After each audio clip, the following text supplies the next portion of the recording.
Hello, and welcome to another episode of the Pixelated Sausage Show. Hi. I am, of course, your host, Mark Kuznez. How are we all doing today?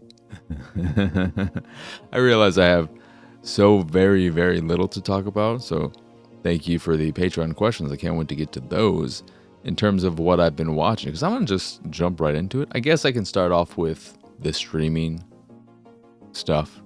So I have taken a break from streaming, and by taking a break, I mean I am no longer streaming whatsoever.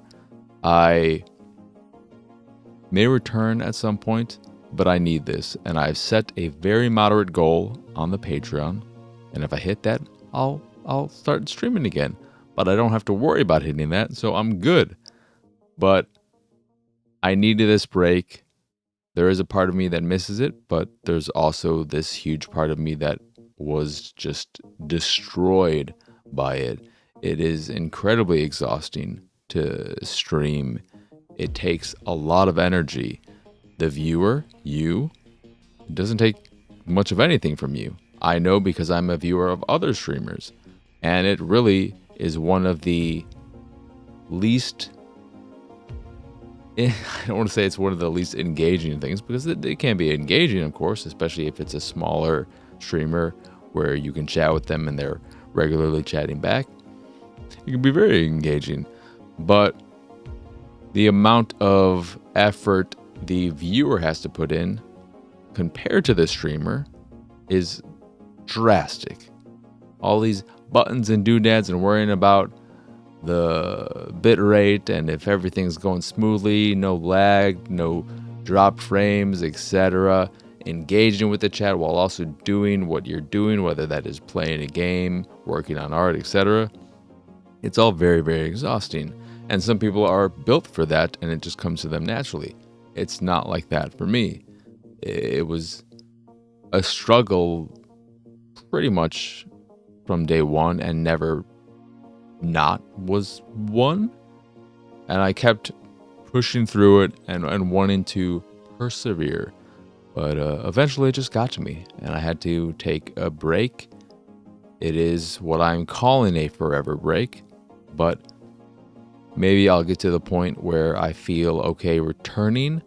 I've considered and may still do art streams here and there randomly, and I may, on off Sundays, do this idea I thought could be kind of fun and less taxing on my brain and whatnot, where after an episode of Attack the Backlog or Second Runs drops, the following weekend, which is an off weekend, there wouldn't be an episode on that weekend, on that Sunday specifically, I would return to that game to play it and just chat with who's ever there about the game. You can ask me more in-depth questions after watching the episode, or just chat in general.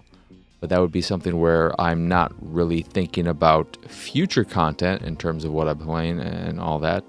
And instead I'm just revisiting this thing, seeing how I feel about it. And in some cases it may be a long time between the episode's creation and my original playthrough and this thing I call rerunning the backlog. It works for the Attack the Backlog because that was the name. I already created a thumbnail in case I decided to do that. So rerunning the backlog, that works. Rerunning the runs, that sounds like you're redoing diarrhea, but also it just does not. There's too much running there. So rerunning the runs, triple runs. Third run from the sun? I don't know. We're workshopping it, baby.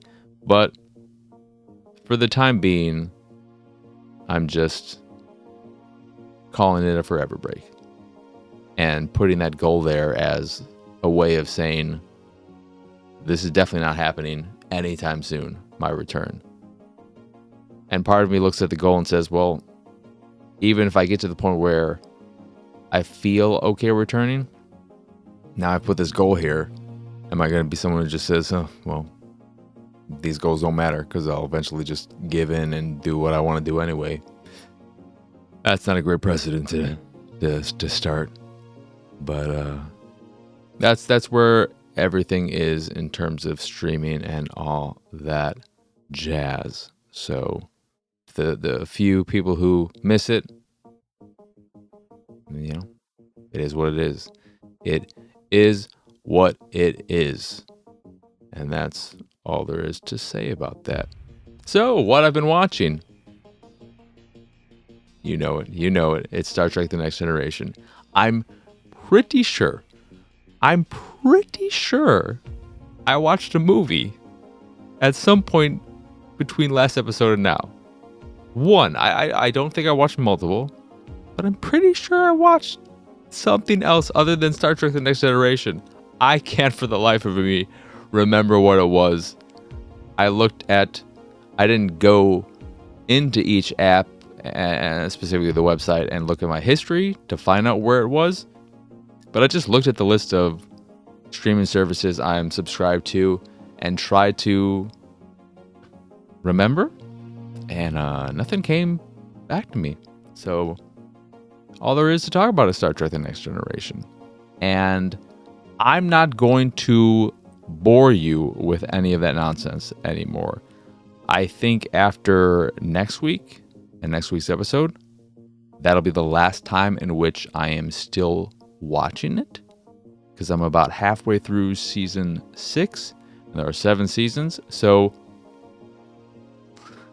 it's okay, everyone. We're almost there. We're almost out of the Star Trek The Next Generation woods. But that just means we're ready to get deep into 9 spaces. But, you know, The Next Generation is the same old. Worf is one of the best characters in terms of actually seeing growth and character development. Deanna Troi fucking sucks, and she still sucks. And when they have an episode that focuses on her, she sucks. Wesley's still not there, which is great, and I'm feeling like he's never going to return unless he returns in the 7th season, which is maybe why the 7th season sucks. And Data sees character growth. I think one of my main issues with The Next Generation overall is that, given how long it is, how many episodes there are, I think there's a surprising lack of character growth and development overall. I look at someone like, what's his name?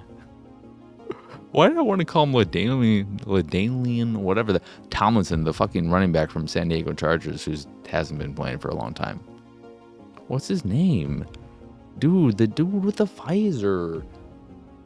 Magical reading miracle book dude, whatever the hell, Magic School Bus. I don't know what that reading show was called. I never watched it.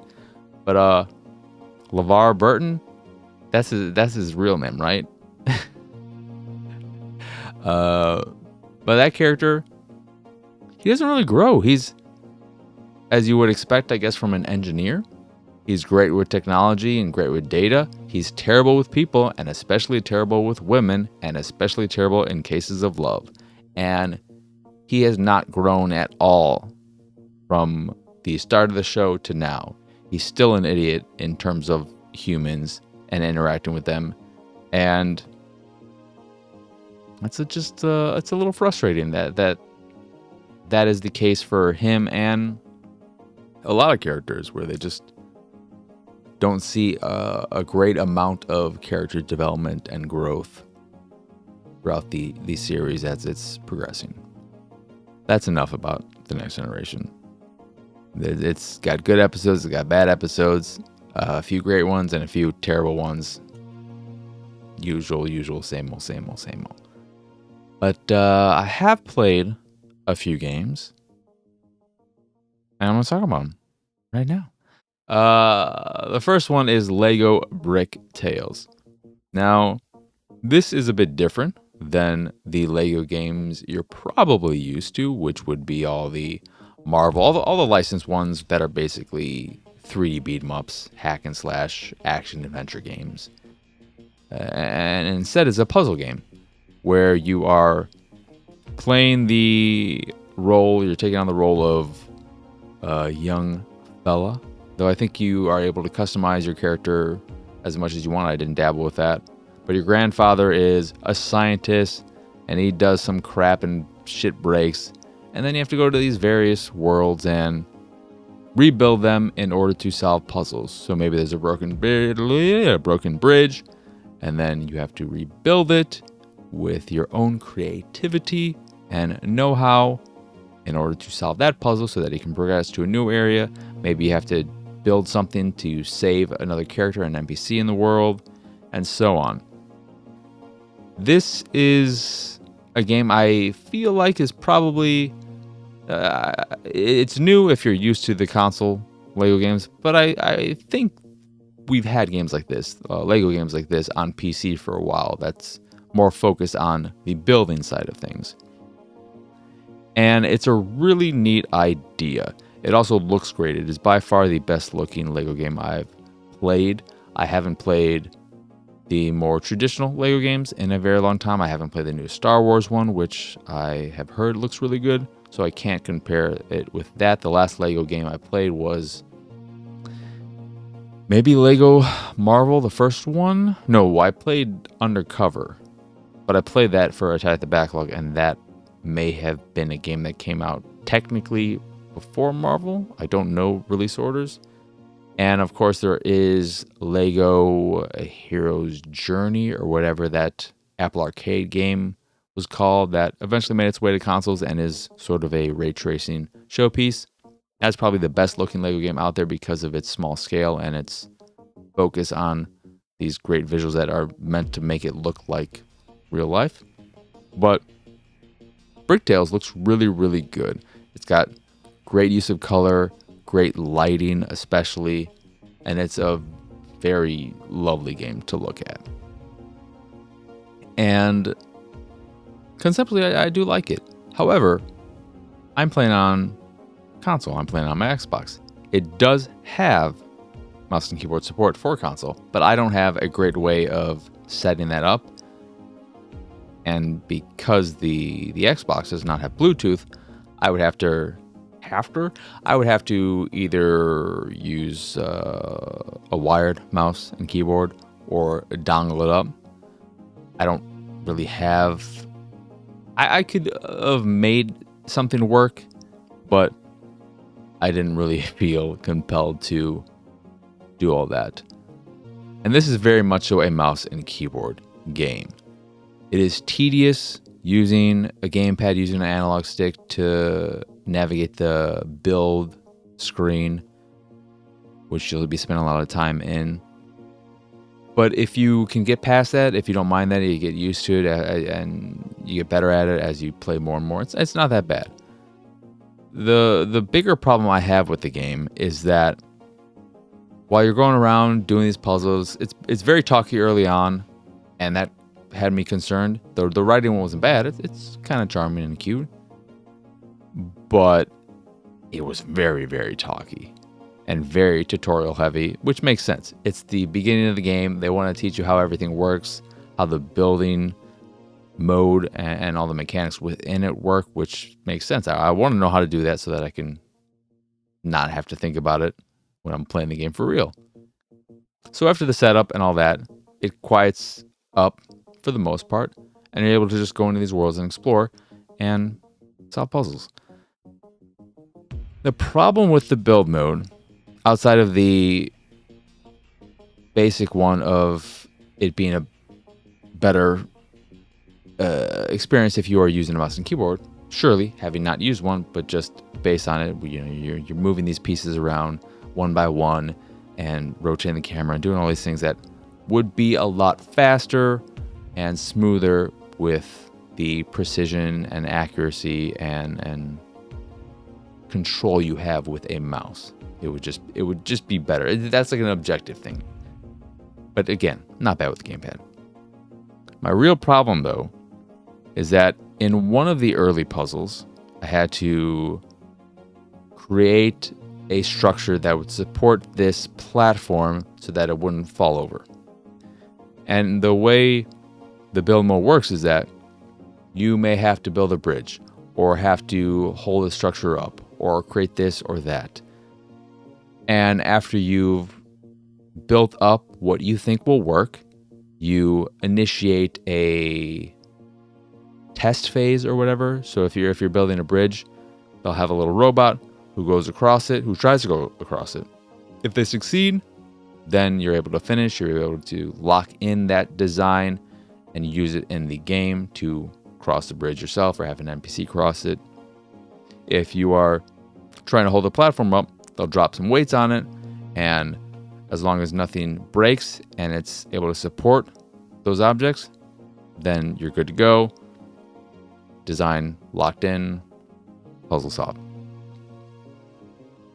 The problem I had was when I was trying to build this structure to support this platform,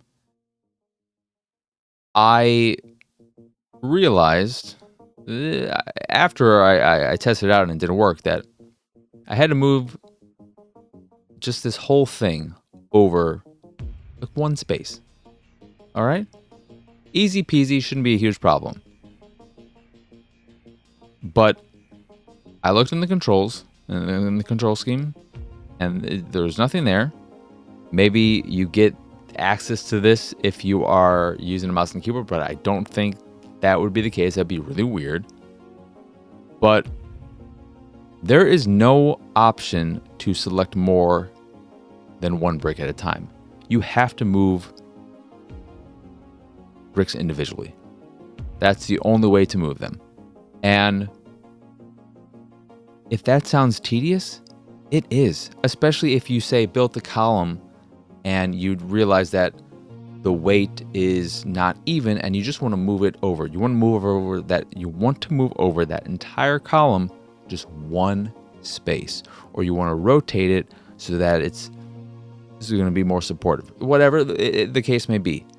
You can't move multiple pieces. You can't just click and drag and select a whole number of pieces that would, make up an object or whatever, and then move all those over or rotate them or anything. You have to take each piece one by one and move it over one section, one little bit, one space. And as soon as I realized that was the case, it doubled, if not more so, increased the amount of time I spent on this single puzzle. And yes, I gained that knowledge that that's how the system worked, but that doesn't mean I would run into another case where I made a mistake or I fucked up during my build phase and would have to do it again, even though I knew that I would have that the option to select multiple pieces wasn't there. And knowing that that's how the game works, that you can screw something up, or maybe you think you did everything perfect, but when you do initiate that test phase, you realize you actually screwed up. You actually need to do this, that, whatever. The fact that you then have to move all the pieces one by one by one by one by one is so tedious and really needs just give us the ability to move multiple. I cannot see how this doesn't get updated or something. This game might have been kind of this may have been out on PC for a while. I don't know if this launched on everything just now, but I'm shocked that that option isn't there, because it just makes sense. Why isn't it there? It should be there. And that made me not want to play anymore. It's also frustrating that as pretty as the game is and as pretty as the worlds are, you don't have free control over how you look at them and exploring them. And maybe it's because there are secrets, not really that crazy of secrets or whatever, but there might be like a little bug or a lizard, whatever, hiding behind some shrubbery that's very easy to see already with the default camera angle and everything. But when you're in the exploratory and the exploration mode or whatever, where you're just moving around your character, getting to puzzles, you have no camera control. I don't know if you could have. I don't even know if you could zoom in and out. But like when you were in build mode, you can zoom in, out, rotate, all that. But in the explore mode, you can't do anything. And I want to rotate. I want to look around this world. It's so fucking pretty. Let me explore it. Let me see all of it. You've built this beautiful world. Let me look at it. And it won't let me look at it. That's frustrating. So, as it stands, I think that one missing control option kills the game. That may seem crazy, that one single thing could do that, but when you think about the amount of time you'll be spending in build mode, because that's the majority of the game is in the build mode, and when you complete a puzzle, you're able to redo a puzzle in creation mode, which gives you unlimited pieces, because in the build mode, you're also limited to a certain selection of pieces, a certain number of pieces, and there will be like anchor pieces that you have to build upon that have to be part of the structure you're building to give you some kind of to force you to at least think more than just having free reign over whatever. But it is nice that you have the creativity or the creative mode after the fact, so you can get a little fancy with it and whatnot. But yeah, just not being able to select multiple pieces at once. And maybe it's there, maybe it's hidden. But I looked at the control scheme, did not see it there. And I tried doing things in the game and nothing was working. So it's either not there or I'm just an idiot and I'm losing my mind. Both are viable potentialities. And the other game I played is Wayward Strand. Let me make sure I'm getting the name of that right. Wayward Strand, yes. And this is a narrative game, a story game, where you do a lot of talking. Actually, more listening. You do a lot more listening than talking. You play a young girl. I think your name is Casey. Your mother is a nurse aboard an airship. And during a holiday, you are tasked to join your mother for 3 days on this airship to help out. So you're going to help the nurses whenever they need it, and also just engage with these patients, talk to them, give them company, and all that, because the entirety of the airship and its not clientele, but the patients there are all elderly and sick with various things. So some of them may be terminally ill, some may just be kind of old and forgetful, but they all have stories to tell, or in one case, not much to say at all. In fact, they have nothing to say, but they like to listen. They still like to listen. And you are this young girl who wants to be a journalist, and for school, you want to write a paper about this airship. So the whole point of the game, the whole object of the game is to just learn about the people there, learn about the airship, and discover new things as you continue playing. You'll learn more about the airship, learn more about the people, learn more about their relationships with one another, and time is always moving. The characters all have their own lives and schedules, and they're going to be doing their own things. So it encourages multiple playthroughs so that you can experience everything. You might want to focus on these two characters during one playthrough, or this particular storyline, this relationship. And that's really, really cool.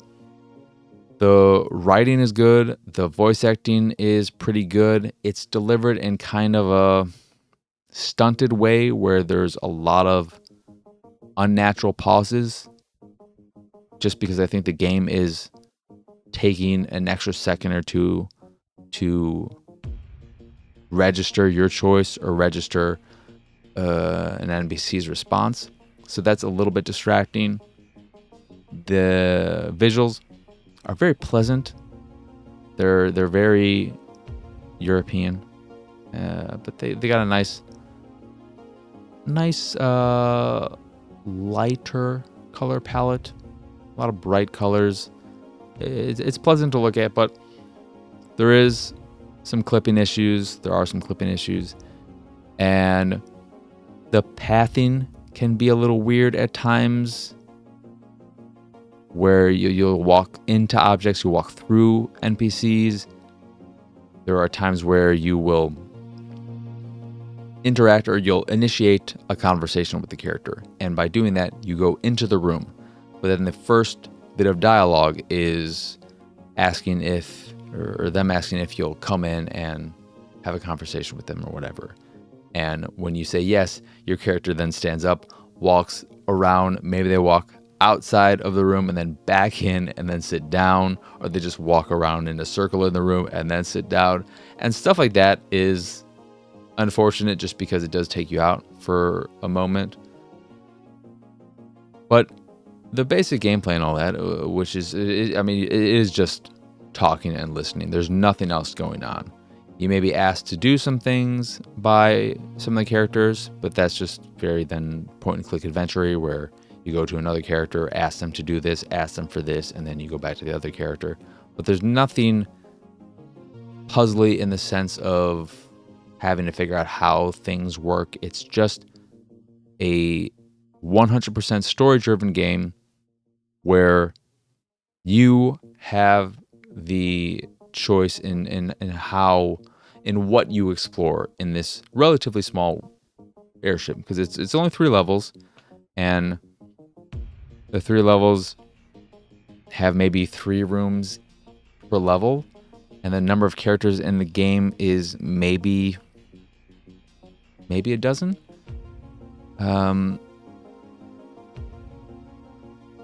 so you're able to really get in depth, you're able to really explore these various characters and their personalities.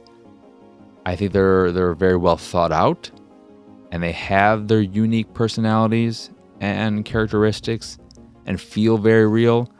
I know versions of these people in real life, which is a good thing.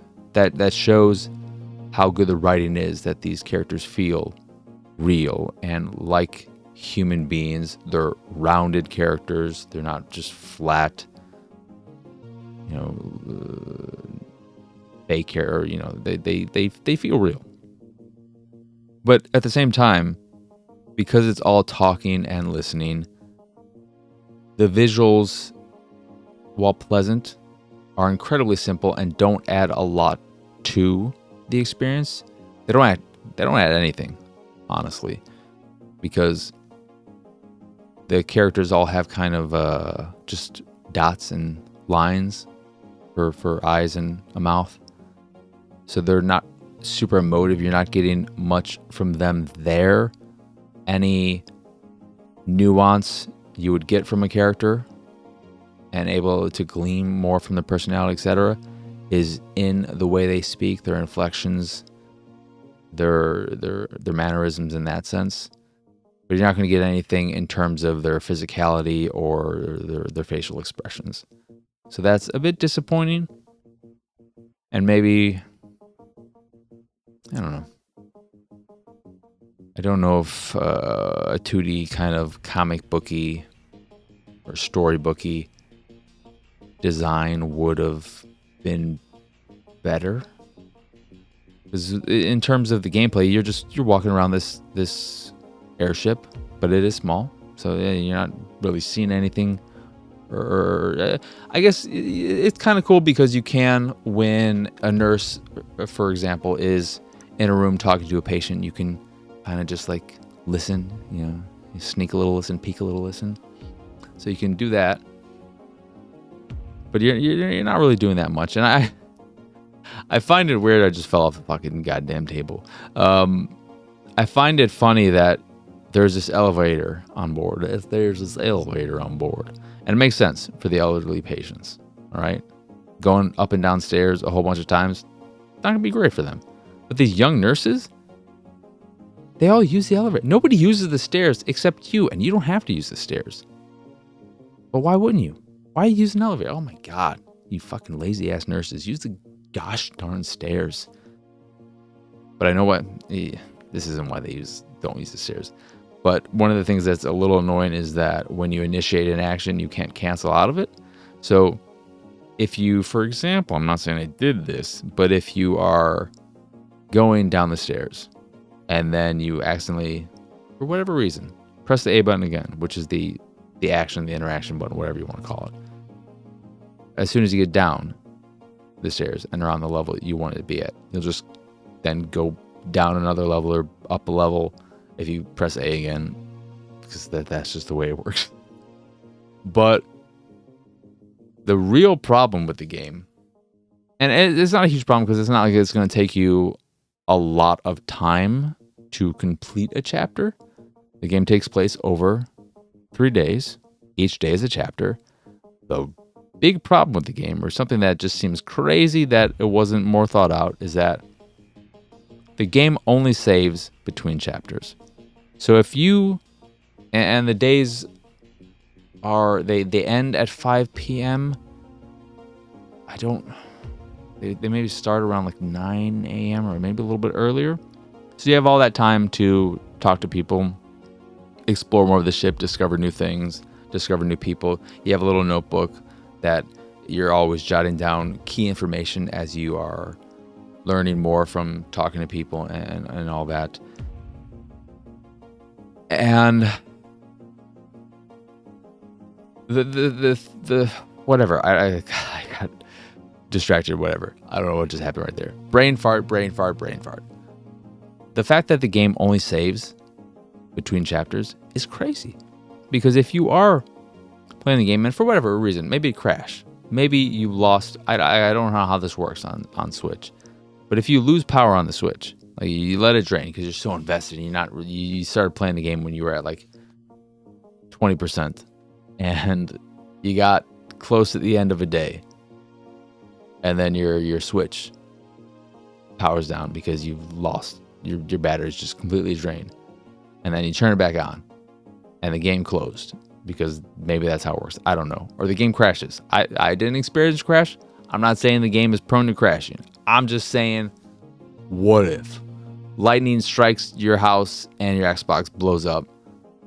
You gotta get a new Xbox, and then you recover the game. Whatever the reason may be. If you do not complete that day and you completely quit out of the game, no quick resume or any of that jazz, you got to restart from the beginning.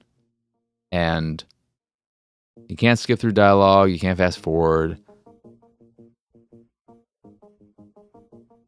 It would be 100% defeating if that happened. If that happened to me, I would not play the game at all anymore, because the joy, as good as the writing and voice acting and all that is, you won't really get anything out of experiencing the same things again. So if you lost all that progress, if you lost any progress really, re-experiencing it would not be anywhere near as enjoyable the second time. Because the interesting part of like what would make this game fun on multiple playthroughs is seeing other characters' perspectives that maybe you didn't explore the first time. But redoing the same stuff, I wouldn't want to do that. So it'd be nice if they could update it and include manual saving or something, an autosave thing. Just something that doesn't keep it to saving only between the fucking 3 chapters in the game, which is about maybe like an hour and a half of time, maybe 2 hours. I don't know if it, because time's always moving. You know, when you're conversing with characters, I think time only stops when you are, I think when you're looking at your notebook, but maybe even then time is moving, and it's only stopped when you actually pause the game. But it's a cool game, and I like a lot about it. It's definitely not for everyone, because again, all you're doing, talking, but mostly listening. Way more listening. You do have a fair amount of choices in conversation, so you'll be asked things. There are plenty of moments where, and this is something I really like. I always like it when this is the way it works, but plenty of instances where in conversations you can just not say anything, and that is a viable option. That doesn't lead to an automatic selection of some other choice. It's just you remaining silent, which could lead a character to continue talking and revealing more information than they were planning to because they forgot you were there and they're just going on and on and on. Or a character may be, after a point, wondering why you're like, is something wrong? Why aren't you responding to me? You're not saying anything. So I like that being quiet, saying nothing is an actual option that can veer a conversation in multiple ways. And it is as much an option as responding with words. I appreciate the hell out of that. And I think your character, one of the, before I wrap this up, I think it's a cool game. If it sounds interesting at all, I highly recommend it. I would just say to some who may be a bit put off or worry about the save thing, that's something to keep in mind. And that might be enough for you to say maybe if they update it, because just the mere thought of losing that progress and having to redo it, I don't like it, and I know others really wouldn't like that either. I'm pretty sure Jedi would not be a fan of that. But where was I going? With this? What did I want to say? The last thing I was talking about this, that, and whatever. Oh yeah, the funny thing about the game for me is that you're playing this young girl who's a wannabe journalist. So she's full of questions. She's full of just wanting to learn and very persistent. That's not what's the word I'm looking for. She's like, she wants to pry. She's the kind of person who pries, and that's very much so against my personality, where I just don't care. I just don't care. If I'm curious about something, I'll ask about it. But for the most part, I think people's business is their own business, and I don't want to pry. I don't want to dive too deep. If somebody clearly doesn't want to talk about something, I don't want to explore that. I want to leave them be and let them just be the way they are. Just fucking leave them alone. They don't want to fucking talk about something. Don't try and get them to talk about it. But you have to inhabit that kind of personality. If that's already the way you are, you're going to love this. You're going to love it. But if you're like me, maybe that might be a bit of a turnoff as well. That's enough about Wayward Strand. Cool game. Pleasant art, but it doesn't really add much to it. Great writing and voice acting, which is the key since it is the story game.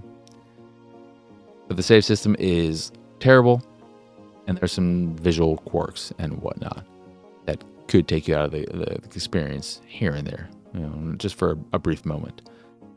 But that's it in terms of what I've been playing.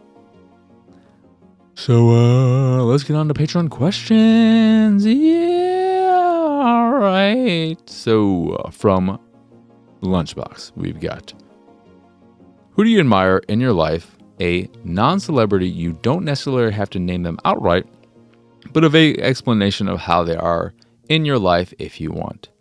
So this is something I had an answer to immediately. They're not someone who is currently in my life, and it's not a single individual. It is a subset of people. And of course, the easy answer would be my dad. I don't need to. I've talked plenty about how much I love my dad and how important he has been to me, and we don't need to go over that. Just a shout out. Love you, Dad. My actual answer, though, and maybe it's gonna be a weird one. It's be really surprising. I don't know. It's foreign exchange students. I don't think I experienced, there might have been one in high school. I don't remember. But when I went back to college after dropping out from art school for the various bits of controversy and whatnot that I've talked about, not on the show, not this show, maybe an earlier version of the podcast or some podcast at some point. But after returning to school, starting at community college and then going to regular college, because why would I not want to save all that money when I can? It was disheartening how little all the Americans cared about school. And this is, of course, isn't a blanket statement, but the majority of them just did not give any shits. They didn't try at all. They couldn't care less about school. And you could tell in the way they held themselves, the amount of effort they put in, and all of that. They just didn't care. Community college to them was just this cheap excuse to not have to start their life for real. They could be like, hey, mom and dad, I'm still going to school, so it's okay. I don't have to think about anything else. I'm trying to educate myself, whatever. But the foreign exchange students, every single one of them, they worked their ass off. They tried so hard, and they were so unbelievably thankful to just have the ability to be, just the fact that they were there, that they had that opportunity. They were so unbelievably thankful, and they just worked. They tried. They would struggle, of course, because of the language barrier and them of, they're very they're all different in terms of how well adept they were at the English language, etc. And some were continuing to learn that. I mean, they were all continuing to learn the English language in addition to everything else. But that mindset, that work ethic, it was just so endearing, and it made me extra thankful. I was already super thankful that I was there and had that option. I graduated summa cum laude from both there and my regular college, which isn't hard to do. You don't have to be some great brainiac to graduate with the highest honors. All you have to do is the work. Just put in the time, put in the air. Like it's not the hardest thing to do. I was working while doing school. I fucking lived, breathed, and died school and work at that point. It's just, you gotta do it. And I really respected the hell out of them and just looked up to them and was impressed anytime I was able to interact with them or work with them in a more collaborative class, like a science class or whatever. I was always impressed by each and every single one of them. And yeah, that was the time where and it was also nice for me to, as meaningless as it was, getting those high honors and having teachers recommend me for certain things. I was recommended for a symposium or whatever it's called, and then I was on. It was fucking so stressful, but I was part of this thing where I was on stage with a few other students, and we're taking questions from teachers and people about philosophy. And I remember after the fact, the teacher was like, man, you had some hard questions. Like that one teacher, she just lobbed some real freaking fastballs at your face, and y'all just hit them all out of the park. And having another teacher recommend me for the college I went to, and when I got to that college, getting picked to become a tutor of all things in this field that I was, I have reading comprehension issues. Going to school for writing, getting a degree in fiction writing, what was I thinking? It was so hard. All that reading. Reading's never been easy for me. Fucking in grammar school, the teacher wanted to hold me back, the English teacher, because nobody thought to think that maybe the reason why I wasn't doing my homework or whatnot was not because I was a super lazy kid, but because maybe I had some issues with reading and stuff of that nature. Because if I was super lazy, wouldn't all the other teachers be like, Mark's not doing their work here either? It was only English. So if it's isolated to this one class, maybe there's an issue with that class and not me specifically.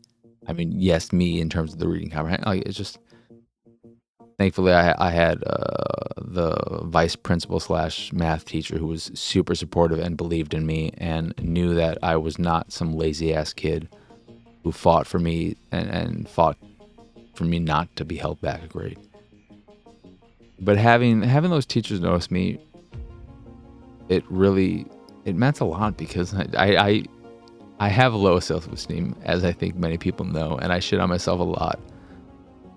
And it reminds me of the first time I saw Perks of Being a Wallflower, and the movie hit me so hard. And I know that a lot of people are like, the book is so much better, but I saw the movie before reading the book. I haven't read the book yet, and I kind of don't want to, just because I don't think it's going to have the same impact. But I think Logan Lerman is his name. He does such a great job in that role, and I felt so related to them. And I remember that scene in the party where everyone's looking at him or talking about how, you're pretty good, and then he's whatever they say, he says, I didn't think anyone noticed me. And that's how I feel so often, that I just don't feel like I'm noticed. So when I am, it's nice. As hard, as much as it is hard for me to reciprocate compliments and that stuff, where I might just say like, thank you, or I might just say okay. Like, I do appreciate the hell out of that kind of stuff, because it's been a hard life in many cases, and I'm always thankful for the good I have in my life, as hard as it may be. Okay, let's get to a stupid question, please. What is a song or music track that always gets you pumped and ready to go? From Living Large. God, gosh darn sniffles. Yeah, God, great radio. A song that always gets me pumped up and ready to go. One of my favorite. Well, it's my favorite running track, and I think I've mentioned this to you in a streamer or something. But the training music for Punch Out, for Mike Tyson's Punch Out, I think that is just such a fucking exhilarating song, and it gets me so hyped.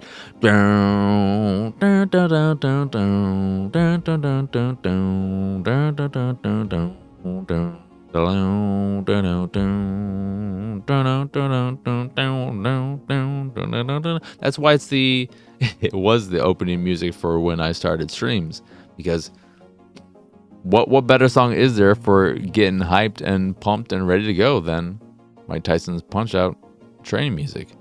It's the music that's playing when they're out biking and all that jazz. But then, I don't know, I used to, when I ran a bit more, I really liked listening to Rise Against. I haven't listened to any of their stuff in a very long time, but they have some pretty good music for getting pumped up and ready to go.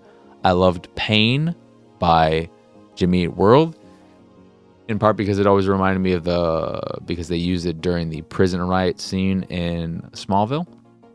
Fantastic show. I really need to start rewatching that. I need to catch up so I can tag along with the watch along podcast with Lex Luthor and Tom Welling, my Superman. But it's always been Mike Tyson's Punch Out. Yeah, that's probably it. I don't know.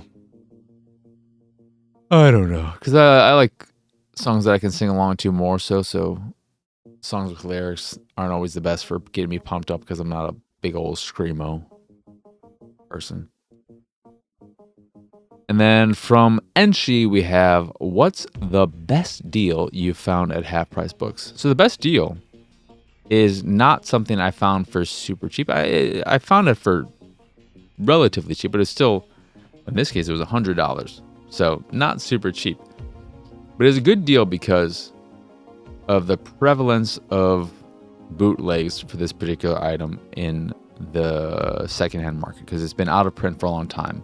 I'm, of course, talking about some anime, so get ready. We haven't talked about anime in a while, but Full Metal Alchemist, the complete series, not Brotherhood, which is also the original release for Brotherhood went out of print, which I'm on Blu-ray. But that has since been re-released from Aniplex in very expensive sets that are $100 each, maybe more. I think, relatively speaking, in terms of Aniplex, it's not that bad. And it's just nice that they're there in a not crazy secondhand bit of pricing, because anime, when it goes out of print, oh boy. But Full Metal Alchemist, which I think is a great series, in addition to Brotherhood. Brotherhood is better, but Full Metal Alchemist is still very entertaining. I like it quite a bit, and I wanted to own it because I like owning things I like, and I'm a big physical media person, as we all know. It's all over. Like, bootlegs are a huge thing in the anime community, as anime people will know. But those sets in particular, I feel like, are so full of bootlegs all over eBay. And the whole mantra, if it's too good to be true, it probably is. Very much the case. So when I saw a used copy on the website for half price, at the $100 price tag or whatever, it was a good price, but it wasn't too good. So I figured I'd take the chance. What I got was a sealed copy, and that had me concerned. I'm like, why is this new? What's going on here? How is there a new copy? Like, whoop? But as I looked at it, because I've done plenty of research, there are things to look out for. If it is a sealed copy, where's the cellophane? Is it on the outside of the slipcover, or is it on the outside of the case and the slipcover is loose? What type of cellophane is it? When you open the case, where is this? Where's that? On the art, there are so many little things to look out for, and I went through this thing meticulously because I was just so sure it had to be fake, but it wasn't, and it was just mind blowing to have discovered that. And I've gotten a few other pieces of anime that weren't cheap, relatively speaking, or whatever, but cheap for that particular item, and they've all turned out, thankfully, to be real, because there are bootlegs that I've seen at half price books because they don't fucking know what they're doing, and they've gotten ever since COVID, half prices turned into like extra shit. But there are also cases where they might have a DVD inside of a Blu-ray case, and then I return it, and then I see them just put it right back on the fucking shelf. They didn't change anything. They're like, oh, okay, you don't care, whatever, man. But yeah, that was the best deal. There are other best deals I can't talk about because you can ask me in DMs, Angie, if you want to, and you can think of me. You'll never think of me the same way. No, I'm just kidding. But yeah, still got a little bit of the sniffles, I guess. But that's it in terms of questions. I mean, really, just with half price before I end this thing, before I wrap things up, just super depressing, super sad. What's become of them? And I don't feel like we're ever going to get another 20, 30, 40, 50% off sale like we got roughly quarterly. And that's sad. That's sad. And the pricing seems to have gotten way worse where they'll price things more. It's not even half off MSRP of an item, and it's more expensive than what it would cost you to buy something new on Amazon. There's a fucking, it might have been technically cheaper. It might have been like $40. It might have been half price. But there was a copy of the UHD Lord of the Rings set with only the theatrical versions, and I think it was $40. Who in their right mind is going to spend like $10 less than what it costs to buy that whole set brand new for a used copy that only comes with the theatrical versions? The versions no one ever watches after they've seen it. Like, no one's going to watch the theatrical versions. Even if you don't want to spend the time, just break it up over multiple days. We can watch one movie in 2 days. Stupid. They just have some insane prices. And it's very rare at this point to find a good deal at half price, which is a bummer. You still can. And often the best deals you'll be able to find there are cases where you find a movie with a slipcover that's very rare now. So you win out that way. But unless you're a fucking dumbass like me who cares about slipcovers, what does it matter? But yeah. That'll do it for this here episode of the Pixelated Sausage Show. So once again, I'm Marcus Nez. Y'all can find me on Twitter and pretty much everywhere at PX Sausage. If you'd like to find more of the stuff I do and what have you, you can find all my links of import over at pixelatedsausage.com/PXS. That is again, pixelatedsausage.com/PXS, which I said twice because the first time I feel like I was just like mumbling through the whole thing. And if you'd like to support me and my nonsense, you could do that over at patreon.com/PXS. Supporters at the $3 or higher tier are able to ask questions for this here show, as well as get approved status on the YouTube so that you have free reign over what you say in the comments for videos like this and Attack the Backlog, second runs, etc. So if you want to spit fire in the comments or spit fire in your questions, if you just want to spit fire at me in any way, shape, or form,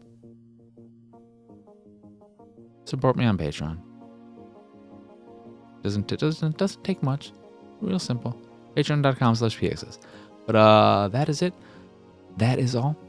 So once again, thank you for watching or listening. I hope you enjoyed this here episode, and I hope you have a wonderful, wonderful rest of your day. Bye!